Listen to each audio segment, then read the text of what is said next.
so different.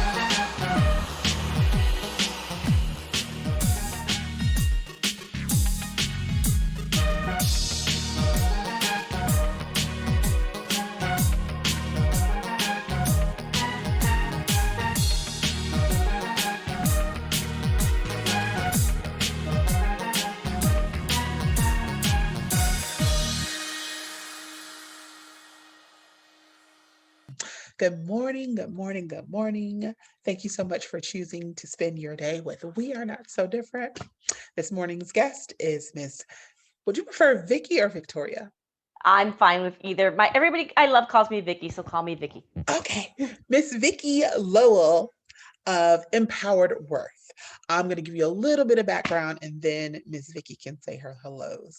Um, In late 2018, after years of frustration working at a major Wall Street firm, she left to follow her passion to help women assert themselves fiscally. We could stop right there because I'm all about asserting and empowering women, but we'll keep going. She created Empowered Worth as a resource for financial coaching and education for women looking to meet their immediate economic needs and long term financial goals. Her certification as a certified divorced financial analyst identifies her as an expert in helping women who find themselves transitioning back into being single. She's also the author of international bestseller Empower Your Worth, A Woman's Guide to Increasing Self-Worth and Net Worth, a bestseller in both English and Spanish. Okay, girlfriend. She has been featured on various TV shows, blogs, and websites. In addition, she has been an expert presenter on various panels for women's groups and conferences such as Women Empower X and the Ultimate Women Expo, to name a few. Ladies and gentlemen, Miss Vicky Lowell. Thank you, Andrea. Thank you so much for having me and for such a lovely introduction. Thank You're you. welcome, man. I love. I know some people might think it's corny, whatever. I love giving the background about my guests because it proves that you have the expertise, the experience, you have the pedigree. You know what I'm saying? So they can't like come for you or anything like that. I love being able to provide that to my Mm-mm, guests. mm-mm. So, y'all know the drill. Find your favorite spot on the couch, get your favorite drink, whether it's Kool-Aid or Cavassier, and tune in. All right, so I start my show off the same way every single time, Miss Vicky. Two questions for you. One, if you had the undivided attention of an audience of your choosing, who would that audience be and what would you tell them? That audience would be girls, and it would be, and I use girls because it would be a young audience. It would be girls. I would say 13 to 21. Oh, It's okay. I think it's the hardest time for girls when you're that age. You're coming into your womanhood, and it is the time that I think that it is most crucial to find empowerment Mm, because you're on the path to finding your voice. So that would be my audience. That would be my audience, and I would tell them. Oh my God, what wouldn't I tell them? I don't think I'd have enough time. Um, right. I would tell them something that's resonating with me right now, which is how you treat people on the way up. Remember that you're going to see them on the way down. Okay. All right. Remember, look at the person next to you, look at the person on the right of you, look at the person behind you and in front of you of this auditorium. And remember that all these people are witnessing. So people I think people nowadays don't think that like it's Snapchat, everything goes away. Mm, Everything goes away. And how you treat people matters. People remember how you made them feel. And if you made them feel really, really bad, they're gonna remember that. They're gonna remember that. So be kind to one another. Life is hard enough. We yes. don't need, and as women, we don't need, there's gonna be enough stuff out there. We don't need to bring each other down. We don't need to bring each other down. And I think that's hard at that age because I think at that age there's so much cattiness Yes. and there's so much this and I would say, the one relationship you're having in life that you're always going to have is with you. Yes, It's girl. it's it's with yourself. So work on that relationship. And all the other ones will come into play and they will fall into line if that relationship that's the one that has to be the strongest. That's And wisdom right there. Yeah. And then my last thing would be to tell them, especially, men will come and go. Men will come and go. Don't make your choices based on him. Mm, Make them based on what you want. Be mm. true to yourself. That would be my next one. It's some ones over 21 that need to hear that. I'm just saying. But I'm just saying. But here's my thing though. If we can get them early, then maybe we don't have to teach those lessons at 20. yeah, Maybe we can change the course of the dialogue that we're on. I like that. The longest, greatest relationship you'll have with yourself is yourself. So fix that first or work on that. Yes, that's Mhm. you're so smart. That's wisdom. Ladies, I hope you're picking up what she putting down. Nothing against you, men. I love y'all, men. I love y'all. We doing this to be better for ourselves, and then Mhm. y'all reap the benefits anyway. So, men, y'all, it's all right. It's all right. Yes, that's true. But by the way, men don't love women who don't love themselves. Oh, A men like self-confident women.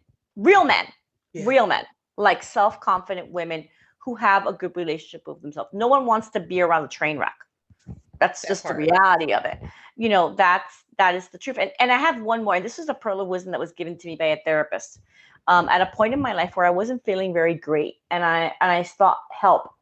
And this person said to me, we were talking about a relationship I was in, and I was saying, well, this person doesn't do this, and this person doesn't do this, and this person does this, and I'm miserable.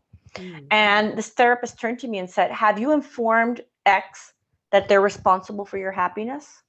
Oh, And I said, what? And she goes, what a heavy burden to be responsible for someone else's happiness.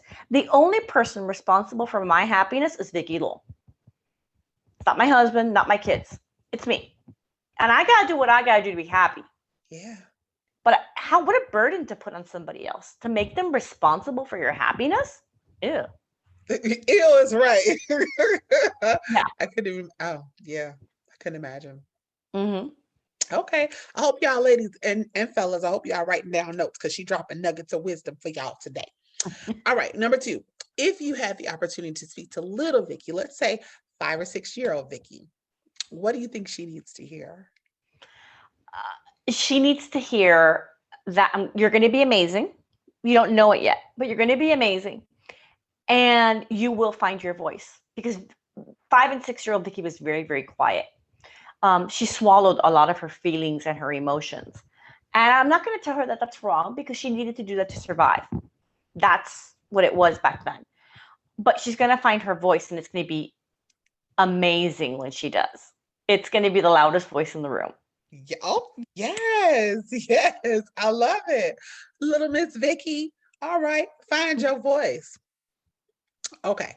So, I do a little stalking every once in a while. I mean, nothing that's illegal or get me arrested, but I check out websites, I check out Facebook, I check out social media. And in my little stalking, I'm seeing on your website blog titles like why women can't ignore retirement planning and freeing yourself from college debt. Empowered women must empower all women. And to say the least, I'm intrigued about so much of the stuff that's going on. And I'm sure there's a lot more recent content, but that right there, I'm like, this woman, she sounds like she on a mission. I am. I am on a mission. So empowered women must empower all women. Elaborate. You know, I wrote that blog piece in the summer when we were having a lot of civil unrest. Mm, And as a Hispanic woman, I wanted to really talk about women, supporting women. And I wanted that to really be because I think a lot of times in what I do, we give a statistic. And there's one statistic, and that's the general one that the public puts out. And then there's the statistics for minority women. And mm, it's a much bleaker picture. And I wanted to bring that to light. And I wanted to talk about the numbers that we don't look at and how when we are women and we talk about women empowerment, it's not just for one segment of the population. We must empower all women. We just can't empower the women that we look at in the mirror and not in the mirror, are the women that we look at and that we think, okay, she fits the bill. She looks good on camera. Let's empower her. There's a great book that was written by Sheryl Sandberg. It's called Lean In. If you read this book, and it's a great book, and it talks about leaning into your career, it doesn't really have a minority voice to it. And that's not where she's coming from. Right. But how wonderful would it have been to say we all need to lean in, and acknowledge how hard it is for some of us, because we come from a certain place where it is harder for us to lean in. And why can't we as women, as we empower ourselves, use the voice that we're finding to talk about our sisters and to say, you know what, it's really hard for me. Maybe you are a white woman working in corporate America, and you are really rightfully mad at pay equality, and you're making 20 cents less, because that's what the statistic is. It's 80 cents on the dollar compared to men, and you're making 20 cents less. And why don't you say, you know what, it's wrong that I'm making 20 cents less. And it's even worse that my Latina and African American sisters are making 40 cents less or 50 cents less. It's really hard that I have a hard time finding childcare, but my Latina and African American sisters have even harder time finding childcare. Why can't we use one voice? Why do we need to segment ourselves? And that's where that blog post came from. That was my response, trying to really acknowledge that all women need empowerment. But we need to look at those statistics and really look at them. Just don't. I hate it because I see these. I get a lot of data put in front of me, and I always say, okay, I want to see the subsets. I want to see where this data came from. Who did you poll? And there's been some great polling in finance. Merrill Lynch, UBS, Morgan Stanley have done some great things in polling women and seeing where women are in finance, and say, oh, we polled our clients. Okay, you polled white women. Right. Okay, because the vast majority of Latina and African American women, and maybe even Asian women, are not investing. They're not doing that. So if you're looking at those numbers and you're horrified, open your eyes, because it's even worse for a certain segment and the majority of the population of women.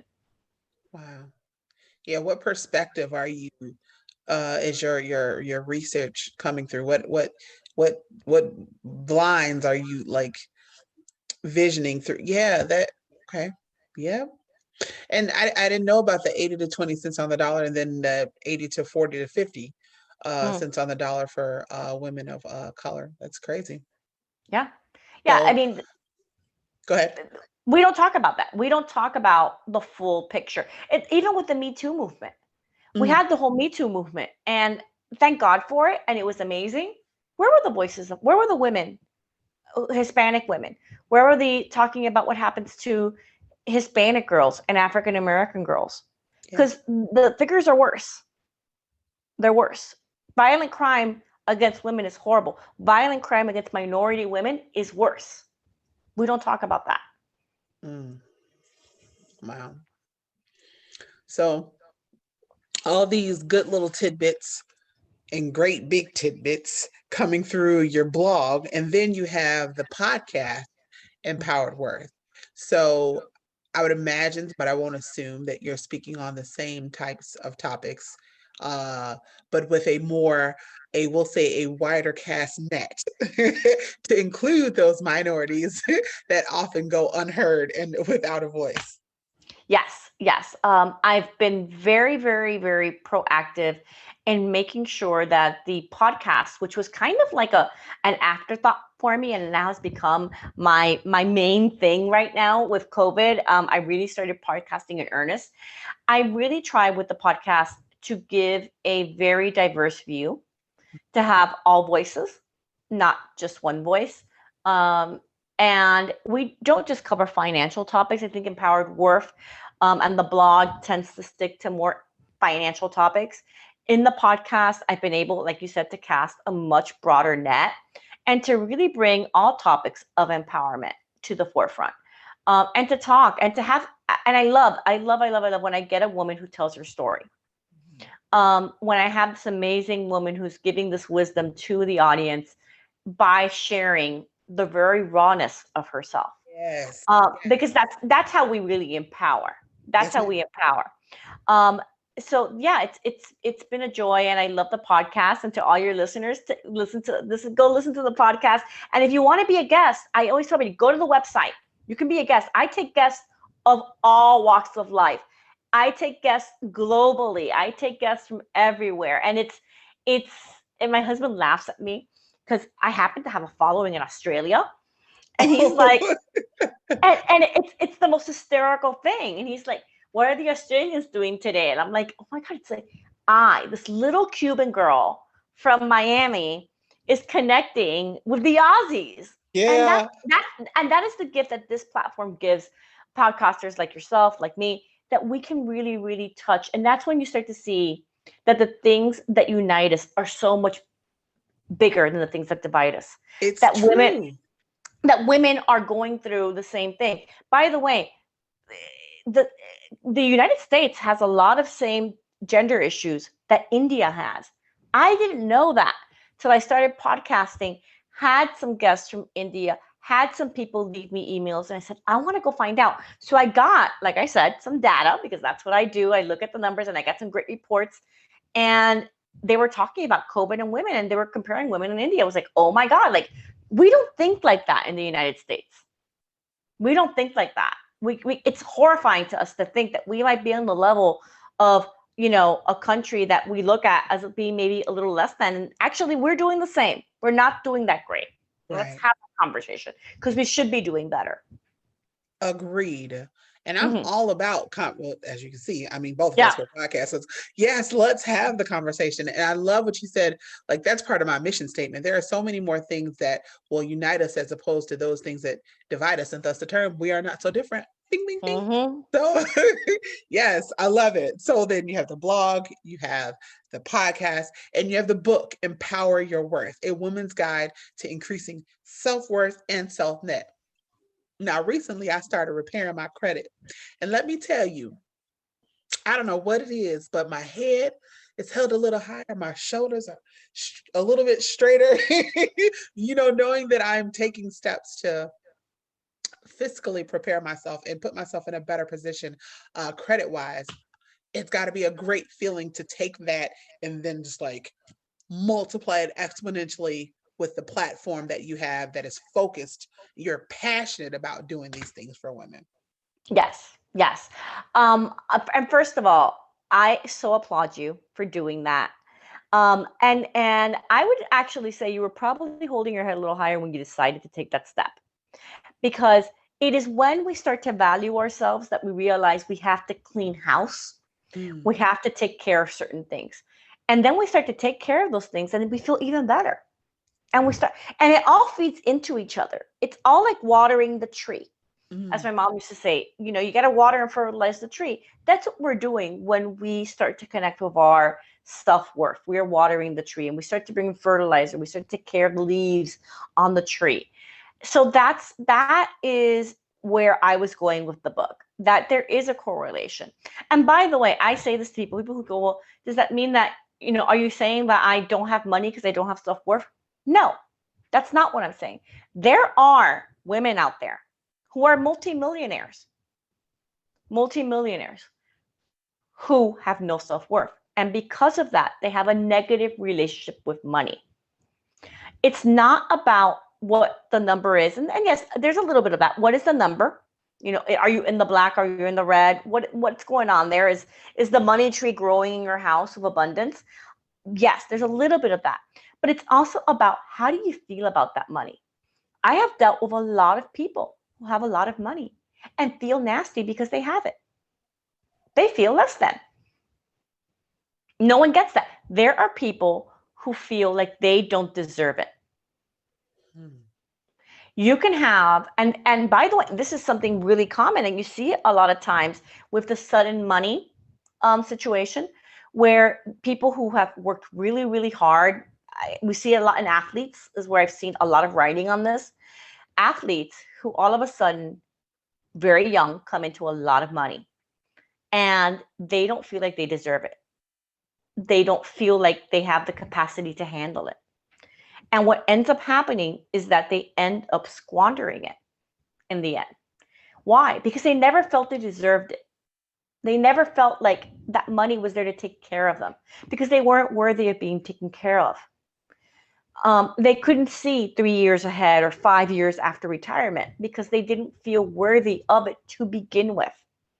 And that's the same. And look, you have women who will tell you, I hate my money because my money came from a man who abused me and controlled me. It's hush money. It's hush money.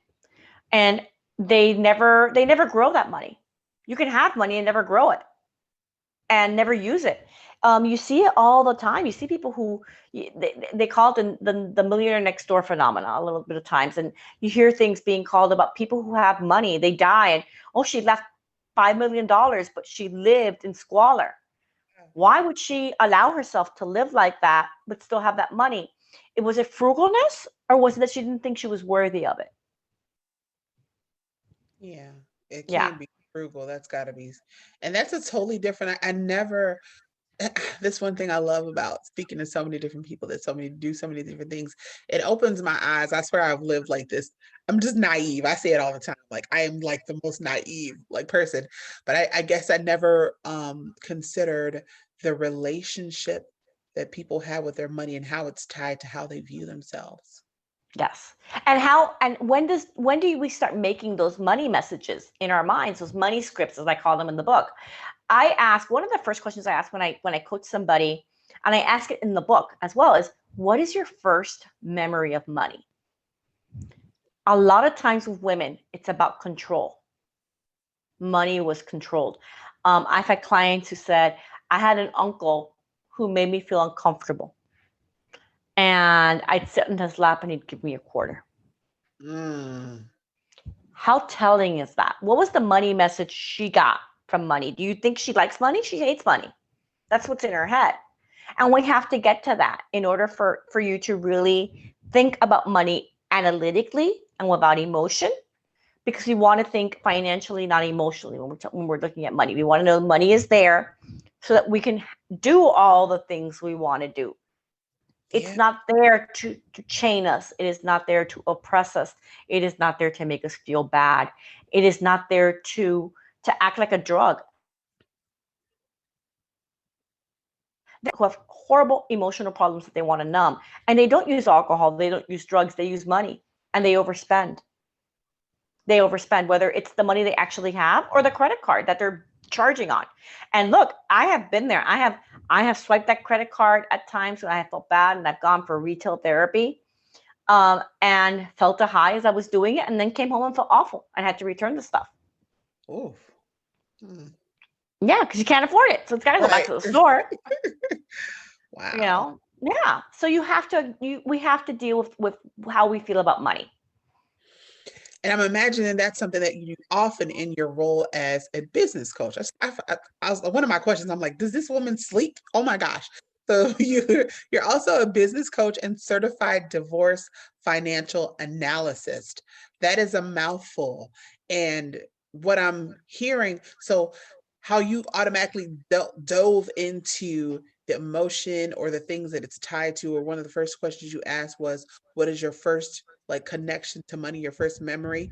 So I can only imagine. So now you add in the whole divorce aspect and divorce financial analysis. That's a lot. Like I imagine that you have some very weighty conversations, very emotionally charged conversations. Like I I can only imagine. Yes. Whenever I take on a divorce client, there's a lot of emotion there.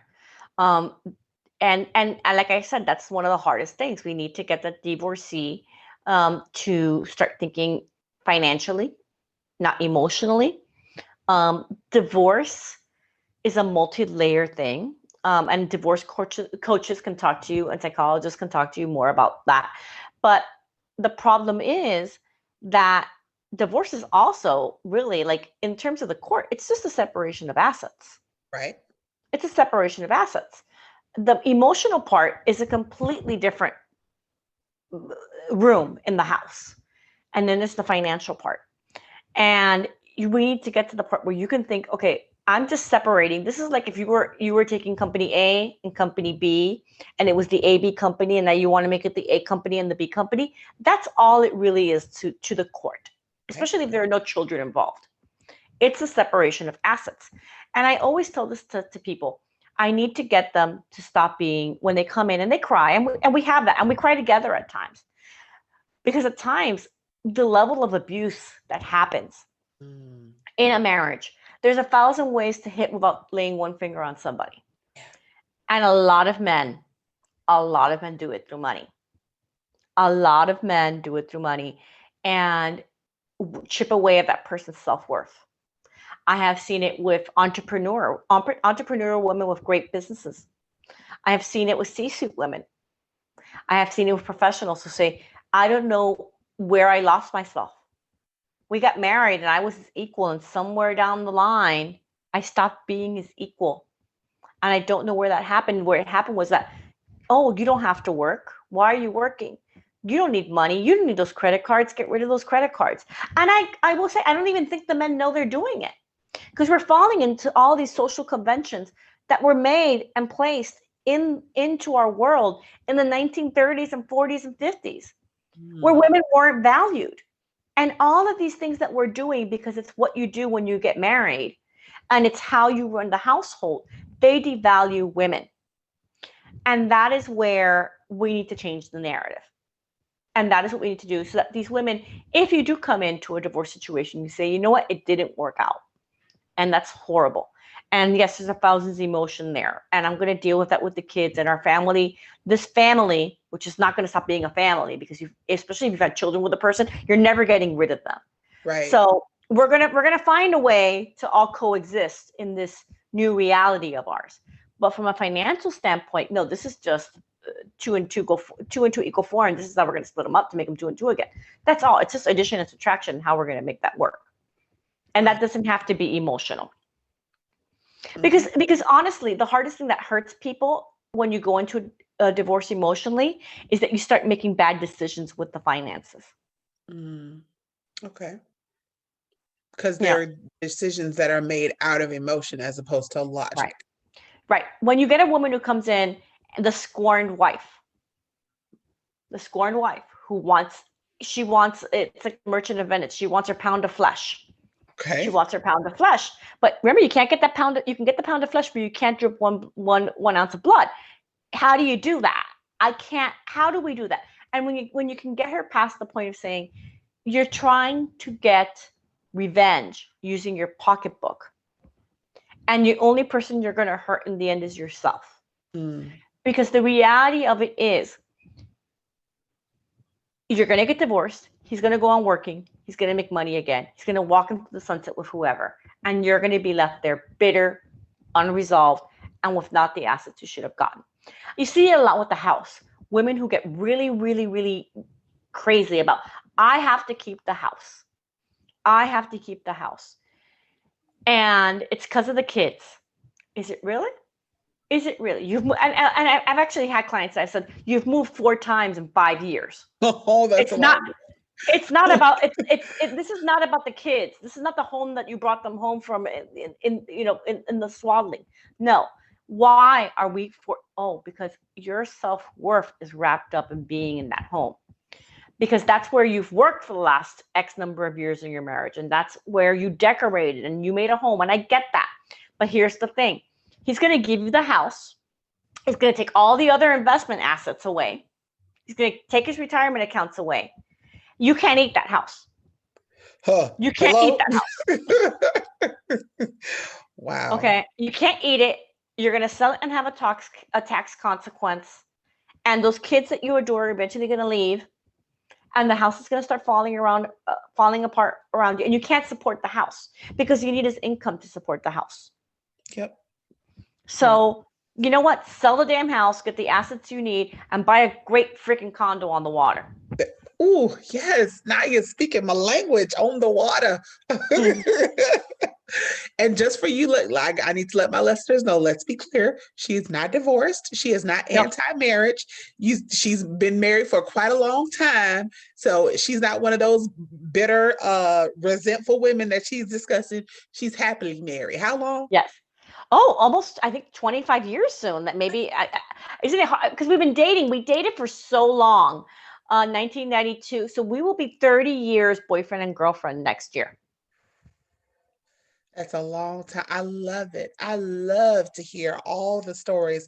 When I see those like really, really old people and they still holding each other hand, I'm talking about like 80, 90. I'm like, my heart still goes pitter patter. Like, so kudos and congratulations to you and hubby. Just had to Thank let my you. listeners know she's not speaking from a place of hurt or business or bitterness. She's speaking from a place of business, expertise, wisdom. So I hope y'all jotting down notes. Um, One of the things I think in our previous conversation, you said, I wish women would stop being the better person. Um, as in a system of misogyny, we have a tendency to devalue ourselves and not stand up for ourselves. I think you are speaking from that from a place of divorce, but you may have even been speaking it from a place of business. So I would like for you to delve into that for a little bit. I think what I mean when I say that, I want us to stop being the better person is that I want us to be okay with being selfish. I want us to feel that it's okay to take care of me. It's time to put the me back into empowerment. Okay, now, yes. And that's where I'm coming from. I think as women, we are caregivers and caretakers, and that's and by the way, how amazing of women that we can do all these things and we can care for everybody, but we have to care for ourselves first. It's the analogy of the airplane. The mask falls out of the sky, out of the Yeah. thing. You can't put the mask on everybody else. You got to put it on yourself first to be able to help everybody. That's what I'm talking about.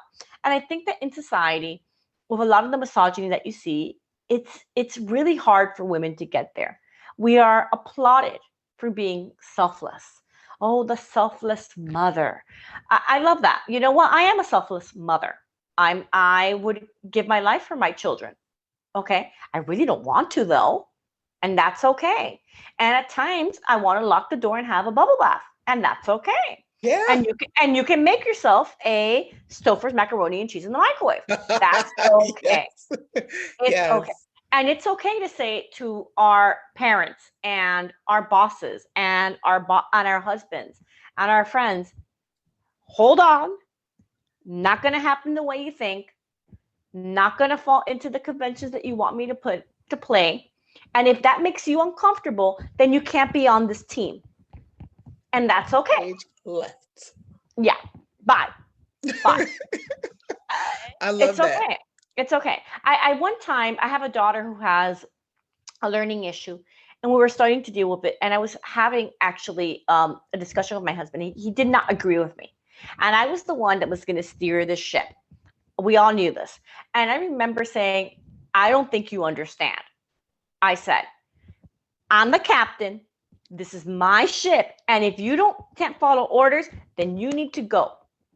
Step off to the side, go to the Lido deck, and get a nice drink of an umbrella. The little day. I got to steer the ship because if I don't fix this child's gonna go by the wayside." And he didn't like it when I said it. It was he. In fact, I think he would, if he walked in, I said, because it was highly offensive when we had that conversation. But it needed to be had. There's a team here, and we're all playing. It's if I were, I don't know, Joe Torre of the Yankees back in the day, or Pat Riley when he was, and I just dated myself because I said Pat Riley. okay, or Phil Jackson, any of these guys. There's one coach, there's one person. This is the team. We're all working towards this goal. And if you're not about the goal, then you don't have to play on the team. You can sit on the sidelines. And by the way, that's okay. Yeah. Applaud me from the sidelines. People on the sidelines still collecting a check. So yeah, exactly. That's why I'm talking about that. It's let's be selfish. Let it be okay to be selfish. Why not? Why is that a bad word? yeah, self-care is a hot button right now, but it's like, so, and I don't know what it is, but I think you just nailed like a few of the hints. Like, we're nurturers, we give, we grow, so it's like, but so often we neglect to give that same care to ourselves. I don't know. Yeah. Ladies, we got to do better. And some of y'all men, y'all got to do better too. I'm not leaving y'all out, but I'm just saying. And if I can add, one of the things also is that women need to stop bashing women. And that's one of my things there. Just because I get this a lot. And I at times, I don't go to every single one of my children's sporting events. Okay. And I was having a conversation because here's the thing: if I'm not going to my kid's sporting event, I'm not going to your kid's sporting event. Okay. And I was having this conversation with somebody, and this was mentioned, and I said, "Well, I don't." And they said, "Oh, but that's horrible. How can you not do that for your child?" First of all, who are you to judge me? Right. Okay, first of all, who are you to judge me? And second of all, no one asked for your opinion. That part. No one asked for it. You know what to say about opinions. I'm not going to, but we'll say elbows. No. Elbows. I'm just like, no one asked. So if you Right. can't congratulate me and you can't be for me, then go away. Stage left. Yes, ma'am. So with all the different things that you have going on, with the blog, the podcast, the book, the business with the coach and everything, how has COVID impacted what you do? Oh wow. I'm one of the people. I think a lot of us in the industry. I had just finished writing the book. The book was just really peaking on the bestseller list. Had gone and done the publicity tour that we do when a book becomes successful, and I was starting to go off and I was speaking a lot of. I would go out and I would speak live on stages, and I love that. I love meeting people from all over the country, and all that got canceled. So I went from having this incredibly full booked calendar where I was literally telling my assistant, my EA, Brittany, we need to book like July for me because I have to finish writing a book that I'm writing, my second book. And we were talking about that to all of a sudden having to go, oh, I have so much time on my hand because I'm not going anywhere. So that was the first thing. It was kind of having to pivot. And how do you still keep your reach? How do you keep your visibility to grow a business if there is no ability to do that, which is why podcasting became my go-to source. I can now be visible and I can do this through podcasting, finding virtual conferences that I could take the stage on virtually and speak. People were just starting to pivot like that. And I'll be very honest. I'm always very forthright and honest and authentic with everybody. Look, I took a hit. And doing what I do, where I do business coaching and finance coaching, it's really hard to tell people, hey, everybody's losing their job. You need to be really good about your budget, but pay me X so I can coach you. So I took a lot of my content and I had the ability, because we had a very good start, a good end to 2020 and a good start to 2021. And I had great affiliates and people in my network that I was able to take everything for a very long time at free, pro bono. I was doing Facebook Lives, I was doing seminars, and I was not charging for them because I wanted to be able to still give our great content to people who needed it. That's great. Because it's more than just putting dollars in my pocket, although that really does matter because I got to pay the bills. I needed to be able to keep that connectivity going. And then, strangely enough, as 2021 has come, having the ability, because the podcast took off in the way it did, to say, I'm going to keep it free. I'm going to do a free on-demand course. It's a very basic personal finance course, but it's free and it's there for all of our free membership to be able to offer a free membership. We're still doing great content for the Premier members, and we're still doing some stuff like we have a masterclass now that is obviously has a fee to it, but we are still putting out free content and kind of looking at my strategic plan and adjusting it was really important during COVID. Being able to pivot, I think all of us had to pivot. Yes, ma'am. It's imperative. And if you couldn't, then you took an even greater hit, unfortunately. Yeah. Okay. So you mentioned another book.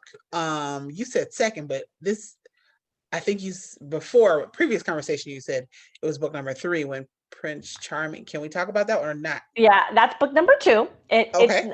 I will tell you, ladies, I do not have a date for when that is going to come out. I've had a little bit of writer's block, and then I had a bout with COVID, so it's a little bit delayed. I have like 2 more chapters to write in it, and if I don't do it soon, I'm going to get killed by my editor.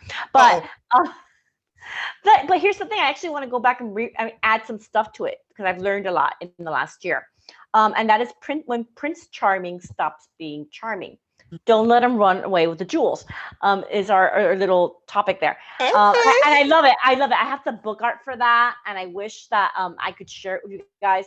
I can't, but it's a really cool take on Cinderella and that carriage, and who gets kicked out of the carriage when it stops being charming. Don't let him run away with the jewels, y'all. Don't do it. No. And then that is book 2, and there is an outline for book 3. Book 3 is a book that it's funny because I have a presentation that I do on this. It's called Adulting. And we're still working. We have a working title in my head, so I'm not going to share that with you guys just yet. It's a little bit off color, but I feel like it's appropriate.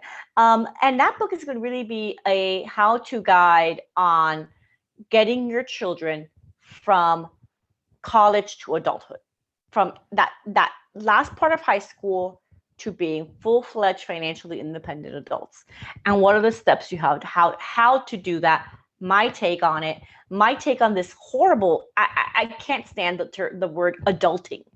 It's not optional. It's not. If it was optional, someone should have told me. I would have totally not adulted. There's some great parts of adulthood I would have liked to have skipped. But I didn't know that it was optional. I didn't know this. And to find out, this is the thing that horrified me. Apparently, adulting became popular because of the Vanderpump Rules kids. What? Enlighten me. Okay, so for those of you who have probably never seen this show, I've seen like a couple of episodes of it. There's a show on Bravo, or there was a show on Bravo called Vanderpump Rules. And it takes place at this bar, and it's all these 20-something, 30-something kids who are trying to figure out how to be adults, and they're all the drama in their lives. And they kind of coined the term adulting. Like they would do their laundry and they go, I'm adulting today. Or they go to the grocery store, they're adulting today. I didn't know any of this was optional. I mean, do people not adult and like not wear underwear? I couldn't understand it. Like who cleans your sheets? It blows my mind. It blows my mind. So they were like, I'm adulting today. The irony of irony here, if you've ever watched the show, they're all millionaires. They've all made so much money that they're actually faking this whole thing. So I'm just really, really curious as to where this phenomena came from. And my daughter called me once in college. Oh, it's so hard. I'm adulting today. I said, I'm going to hang up the phone right now. Uh-oh. And you're going to call me back. Call me back because I'm not having that. And a lot of my friends and a lot of my listeners and a lot of my followers started calling me and they said, I know you do this presentation. Can you please, please, please write a book? I need you to write this book. So it's the first time I've kind of had that where people have said, please write the book. I'm hoping that I can include my witty narrative to it because I get in my soapbox about it and I'm actually, according to my friends, quite funny. I didn't know that. Because I have no space for this. Right. This whole like adulting. Really? I mean, I was adulting when I was a teenager. Okay. My mother was the Latina woman who said, make your damn bed, and if I didn't, I got hit. I don't know. Pick up your room. It's not option. Right. You know, is it optional? Like if you don't pay your rent, is it option? Well, no, you have to adult. It's called living. Right. If you're over the age of 21, you're automatically adulting. Yeah, well, I go even further. I think if you're making a decision as a 17-year-old to go to college, and you're signing a loan document, as many of us do. Yes, ma'am. You are making a very adult decision. Yes, ma'am. Even if you're unaware of it. You are.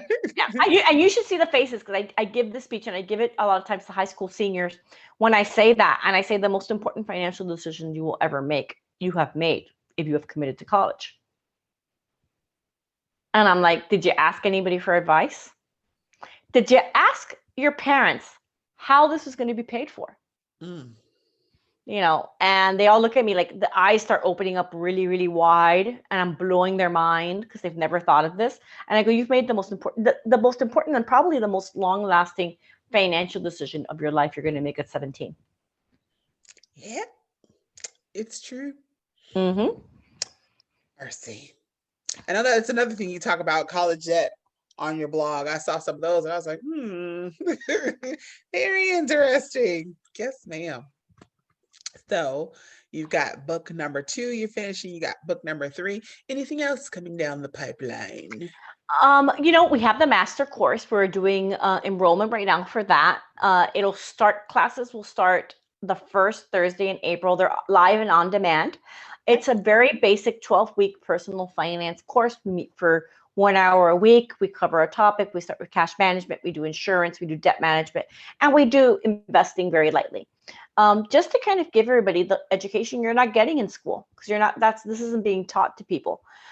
So that's really what's piping hot right now on the Empowered Growth platform. It's the masterclass. We're rolling out our new affiliates every month. We roll out a new one. These are amazing ladies who are joining Empowered Worth to help bring their content, because I can't provide every type of content. There's only me. Right. So being able to partner with amazing women and their platforms allows me to bring more empowerment to the women who watch my platform. So that would be it. And then we're going to have some great seminars, our workshops and stuff. And those will all be for free, by the way. That's all going to be for free or very, very, very well priced. And it's free if you're a member. So definitely sign up and become a member of Empowered Worth, because you get those for free when you are. That's what I was just about to add. Some of that masterclass and that other stuff, the stuff that we're not learning in school or whatever, some of that stuff was free as well? Well, the personal finance course, the one that you can take on demand, you won't get me live, that is actually free. If you sign up for the free basic membership, it's right on our webpage, www.empoweredworth. That's free, and you can take those at your leisure. And what happens with the masterclass, it's based on those courses. It's a little bit more of a deeper dive. It's like a boot camp, but you get me. You pay a little bit more, but you get me. You get I think right now, since it's introductory special, we have a 1 hour free coaching session with me included in there. You get a copy of my book, a signed copy, not a digital, because you can get a digital copy right now for free on the website, but you get a signed copy of my book. You get to network with amazing women who are going to be taking the course as well. And a lot of other free little goodies that are coming in there. But the difference is that you get me. It's a live class via Zoom. Yeah. You can ask me questions. There is homework. It's a little bit more intense than what you would get for free. Okay. But I mean, who doesn't love free, right? And it's about empowering yourself, putting yourself in a better fiscal position. Who wouldn't want to take advantage of this kind of content? So with that being said, I know you gave one website, but I want you to give my listeners, where can they find you? Social media handles, websites, you name it. Where can we find you? The best place to find me is at www.empoweredworth.com. That is EMPOWEREDWORTH.com. And right there on that landing page, you can sign up for our free membership. You can, there's tabs for services, for all the services that we offer, affiliates, for our schedule, the month schedule, which you'll see what we're putting out there. Everything is there. The website's a really great place to see and take a deep dive. Then social media, of course, and that is actually really simple. It's at Empowered Worth again on all the platforms. It's Instagram, Facebook, Twitter, YouTube. You'll find me, what else? Pinterest. We're on everything, and everything kind of goes there and feeds into the social media. So that's another great way. And I love to hear from people. So this is what people don't really get. I've actually set up my business in a way that even though I have support staff, when you send a message on the contact form, when you do a chat on the website, a lot of times you get me. Most of the times you get a straight line to me. I like to hear from people. While I'm still able to do that, I will always be there. I'm the one that responds to my social media. I don't have social media handlers. A lot of people do. I don't. You're going to get me responding back to you. I love that, because that's that personal touch. But that's when you can tell that someone really is about relationships and valuing relationships, because they want that interaction And it has to be a really great feeling to be good at something that results in the betterment of another person. Have you ever Yeah. considered that? Does it give you the warm and fuzzies? Yes, it does. There's nothing more amazing and more humbling than when a woman says, "I read your book and it changed the way I thought." Wow. I read your book and I had the uncomfortable conversation, because I call it the uncomfortable conversation to talk about money. And when people thank me for what I'm doing, it's part of the legacy that I'm leaving for my daughters. Yes. And it's a little bit of what's going to be here on this world one day when I'm not. It's how I'm making people feel, I and love that's what matters. it. Does. Oh my gosh. This has been great. Thank you so much. Because I know we only touched like the tip of the some of the things that you do. So I know that you're an extremely busy lady, and I Oh, thank genuinely you. appreciate your time. But yeah, I feel like I learned a lot, and I really like your spirit, your energy. Like you Oh, can thank tell that you you. you genuinely want to help people. Like so, and I can dig that. So, Thank you. um, Thank you so much, Andrea. That is so kind of you. Thank you. you're welcome. You're welcome. So, ladies and gentlemen, it's about that time. It's Saturday. It's nice outside. Well, in my part of the US, it's nice. I don't know about where you are, but Mm. take this weekend and do something nice for yourself, just for you. And until next week, be kind to one another. Peace. We are not so different.